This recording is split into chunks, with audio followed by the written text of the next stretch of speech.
welcome you all, first of all. I'm Steve Grinstead, and I'm a person in recovery. On January 23rd, I got to turn 35. Yay. So it was very fun day. Now, it would have been 36, except the first year I tried it Steve's way. Didn't work real well. Didn't work real well. So today, what we're going to talk about is what I've been doing since 1984, helping people in recovery or people that need to be in recovery look at all the dilemmas and obstacles and roadblocks that stop them from doing that. So I'm going to let you know a little bit about my addiction-free pain management system and me.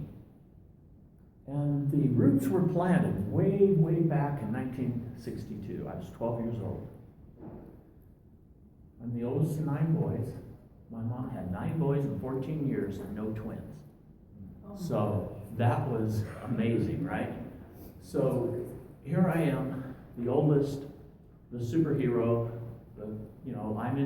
I have to watch out for my brothers, and if they got in trouble, not only did they get punished, but I did too. So there was a lot of stress, a lot of pressure. Had a lot of trauma happen to me. My dad was an alcoholic. He got angry and violent when drinking. He traveled a lot. He was a construction electrician. And every time he left town, he said, "You're the man of the house. You're in charge." And he also told me some very powerful messages growing up. He says, "Stevie, you got to be tough in this world." And I can remember, here I am, 5 years old, on a fishing trip with my dad. And I had 2 younger brothers, and Mom was just got pregnant again. So attention was real hard to find. And so he said, for my 5th birthday, he's taking me fishing to Pauline Creek. It's up near Gunnison. I grew up here in Colorado. And it was very exciting. And he brought a couple of his work buddies with him. And man, I got a lot of attention on that fishing trip. It was awesome. Because it was hard to find my family. And so one of the guys was chasing me with a snowball. It was in June. My birthday's in June. And he was chasing me. I was running like a maniac, laughing, squealing, all that stuff. And I was not going to let him nail me with that snowball. And to get away, I jump off a small cliff. Ouch. So here I am. I'm down at the bottom of this cliff. I'm holding my ankle. I'm hurting. I'm crying. I'm scared. And I look up and I see my daddy rushing towards me, and I got all excited. He came over and checked me out. And then the words that came out of his mouth changed the next 24 years of my life. Because he says, "You're not hurt that bad. Quit crying. I'm going to give you something to cry about. And Stevie, real men need to be tough, and real men don't cry." Any of you guys identify with that kind of message? Anybody heard something like that? So I made a decision. I was going to be tough. I wasn't going to let anybody know if I was hurting emotionally, physically. No way. So here I am, age 12, playing sandlot football with my cousins and friends. And I get knocked down on a concrete post, hit my back, got rushed to the emergency room.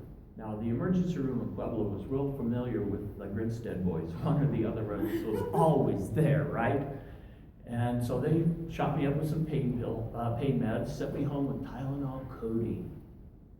And for the first time in my 12 years, I felt totally at peace. It did something. I have an addictive brain response. And man, did that feel awesome.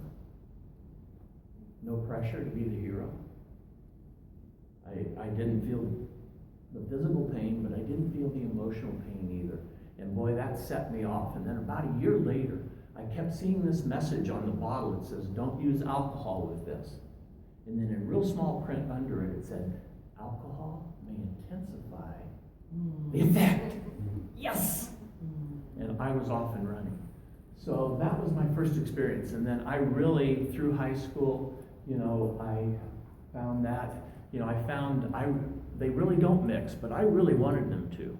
Man, I wanted that to work, and it did for a number of years. It really did. I was high functioning too. And I went through the rest of my adolescence, a lot of violence, got in fights, ran in a gang, but still something was missing. I wasn't feeling like a real man. So I joined a professional gang. It was called the United States Marine Corps. 1969. Hoorah! And boy, was I on. And then in my Marine Corps training, I got into some very violent combat karate. And our mantra became kill, cripple, maim, and survive. And boy, I tell you, it was something. And then after I got out, it took me 3 or 4 years to quit being violent. So I finally found a way out through Sensei Kim, who was a karate sensei, 9th degree black belt in karate. He also held the highest samurai rank in Japan, plus he was a Buddhist priest. And so I started to embrace the Eastern spirituality, and I stopped being violent. And then one night in 1980, early January, I'm sitting home having dinner, and I get a phone call. It's my daughter's school. Mr. Grinstead, we think you have a problem. We're seriously considering calling child protection. Your daughter, at the Alcohol and Drug Awareness Day at school today, told us that every night you drank wine and you took your pain pills with it, and then you got goofy. You know, the amazing miracle was I never got angry at my daughter, and it was a wake-up call.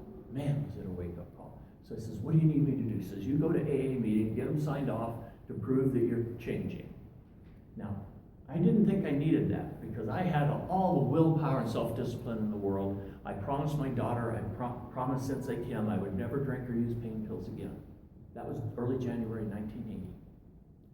And then in 1981, I had to that point, which I consider the worst night of my life, because it was a good day, a good week. Sensei Kim was out and I was teaching the class, the karate class that night. It was a great class. Everything was going well. Went to bed, and about 2 hours later, I woke up wide awake. Anybody ever have that happen? Wake up out of a dead sleep wide awake, and I know I wasn't going to get back to sleep. So I decided to go clean the closet. And I found a half-full bottle of Vicodin. Without thinking, I threw those in my mouth, chewed them up and swallowed them, and I swear the very next thought was, the liquor store is still open. And as soon as I had that thought, everything came crashing down on me. Because it was that point that I realized self-will and willpower does not have a chance against a neurobiologic brain disease. I discovered that. I went down to my knees. I was physically sick, emotionally sick, and spiritually sick. Now, when I was cleaning house, I turned on my Beatle music. And this was in the old vinyl days. And here I am on the floor crying, and the record changed, and the song that came on was Help by the Beatles. That was steps 1, 2, and 3 for me. Every time I hear that song today, it takes me back to that night. Thank God, I never want to forget that night. And it launched me into a healthy recovery process and a journey of hope.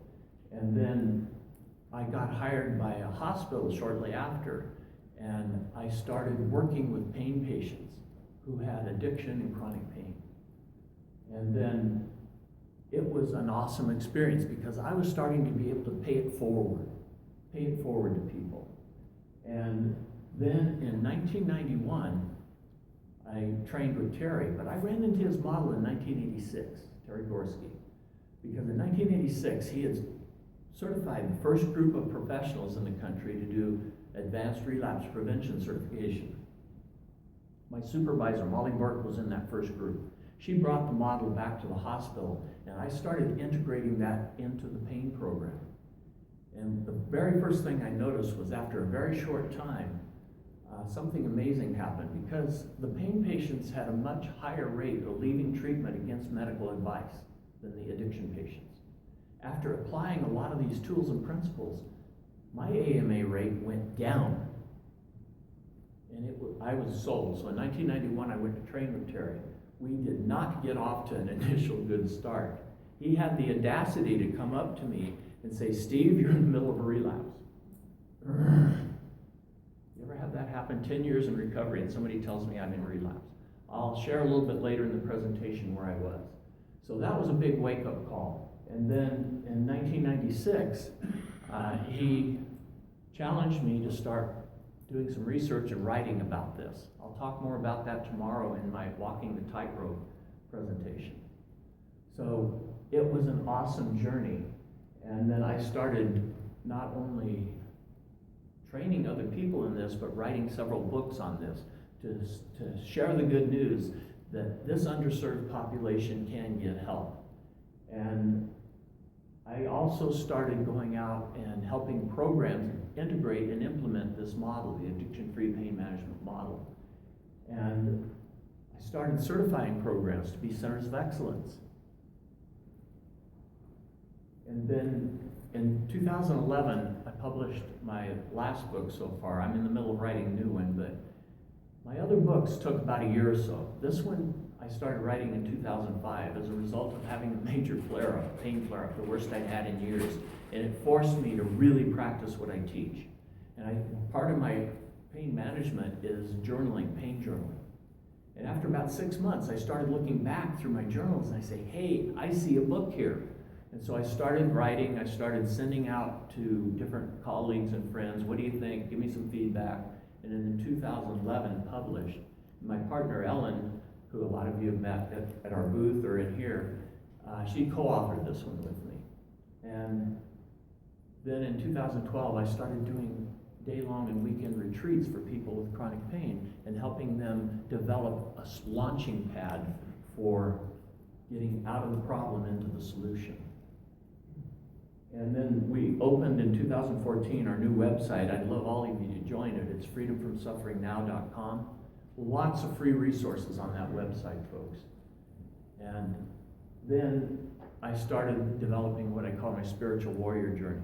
And on Facebook, I've got a Facebook page. It's Spiritual Warrior Without Armor.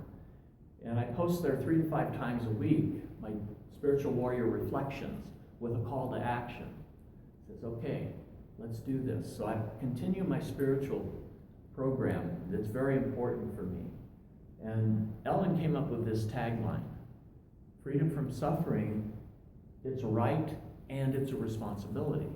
So I tell people that all the time. It's a right and a responsibility.